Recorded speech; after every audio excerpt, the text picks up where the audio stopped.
कि आपको कैसे पता चलेगा कि आपकी कमर का नाप कितना होना चाहिए। ऑक्सफोर्ड यूनिवर्सिटी के मुताबिक इसके लिए सबसे अच्छा तरीका है अपने शरीर का वेस्ट टू हिप रेशियो निकालना, और यह बहुत ही आसान है, यह भी आप ध्यान से देख लीजिए, जिसका इस्तेमाल आप घर बैठे कर सकते हैं।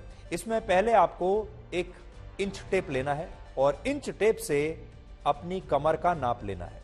इसके बाद आपको अपने हिप्स का नाप लेना है और इसके बाद कमर के नाप से हिप्स के नाप को डिवाइड कर देना है, यानी भाग कर देना है।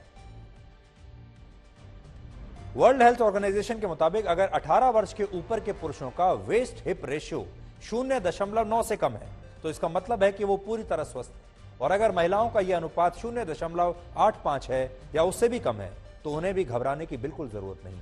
लेकिन अगर यह अनुपात इससे ज्यादा है तो फिर हार्ट अटैक का खतरा शुरू हो जाता है।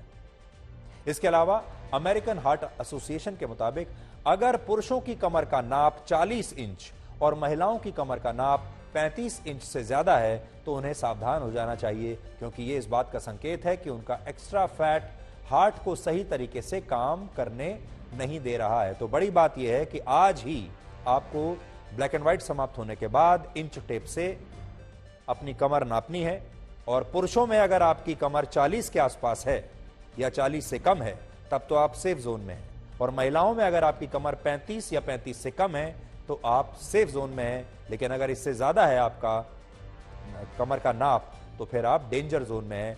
कोशिश कीजिए पुरुषों में भी कि 40 से इसे जितना कम कर सकते हैं उतना कम कीजिए, और महिलाओं में भी 35 इंच से जितना कम कर सकते हैं उतना, लेकिन 35 और 40 से ऊपर तो बिल्कुल नहीं। जबकि इंटरनेशनल डायबिटीज फेडरेशन का यह कहना है कि पुरुषों में, अब आपको बताते हैं कि इंटरनेशनल डायबिटीज फेडरेशन क्या कहती है।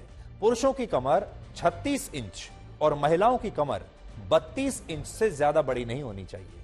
36 पुरुष और 32 इंच महिला, क्योंकि इसके बाद कई बीमारियों का खतरा बढ़ जाता है, जिनमें डायबिटीज भी एक है। भारत के लोगों के हिसाब से अगर कहें तो डॉक्टर मानते हैं कि पुरुषों की कमर 41 इंच और महिलाओं की कमर 35 इंच से ज्यादा नहीं होनी चाहिए।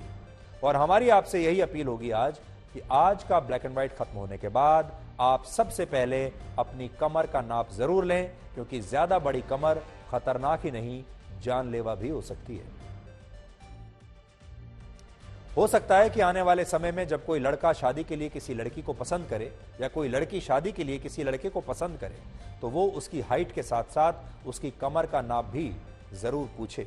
आजकल आपने देखा होगा शादी से पहले लोग पूछते हैं कि हाइट कितनी है, वजन कितना है, लेकिन हो सकता है आज का ये विशेषण देखने के बाद लोग ये भी पूछने लगेंगे कि कमर का साइज कितना है।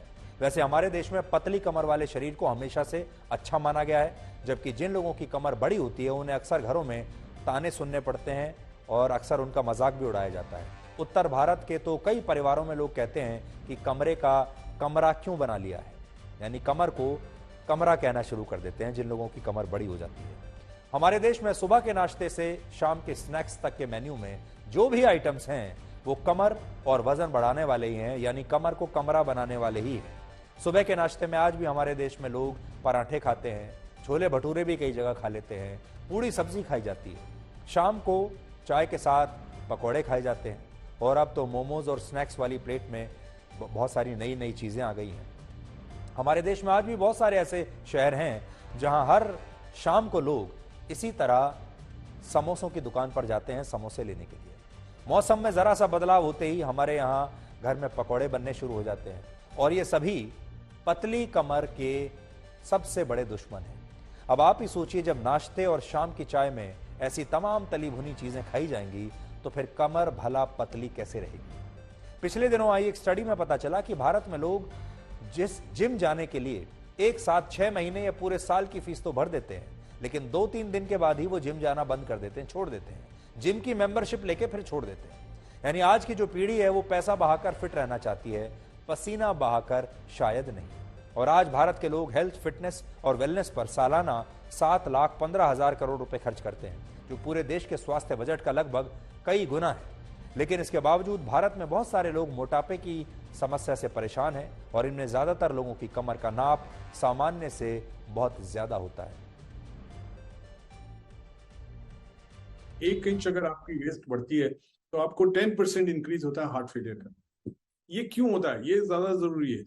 ये हम देखेंगे ओबेसिटी, जो मोटापा है, जो वेट बढ़ता है, इंडियंस में वेस्ट में ज्यादा बढ़ता है। और आप देखेंगे फॉरेनर्स में उनकी आर्म्स भी मोटी होती हैं, शक्ल भी मोटी होती है, वेस्ट भी मोटी, वो इतनी खतरनाक नहीं है। लेकिन कई हम देखते हैं जिनका नॉर्मल हम्म। वेट होता है नियरली, लेकिन वेस्ट बाहर निकली होती है, पेट बाहर हम्म। निकला होता है। हम कहते हैं ये टमी जो है बाहर जी। निकली हुई है आपकी, एप्पल टाइप ओबेसिटी कहते हैं, कि सिर्फ पेट बाहर निकला हुआ है और कुछ नहीं। इसका लिंक डाइट और लाइफस्टाइल से बहुत गहरा लिंक है।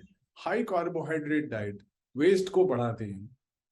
आप देखेंगे जो हाई कार्बोहाइड्रेट, खूब चावल खाओ, खूब अनाज खाओ, उनको वेस्ट रेशो खराब हो जाती है।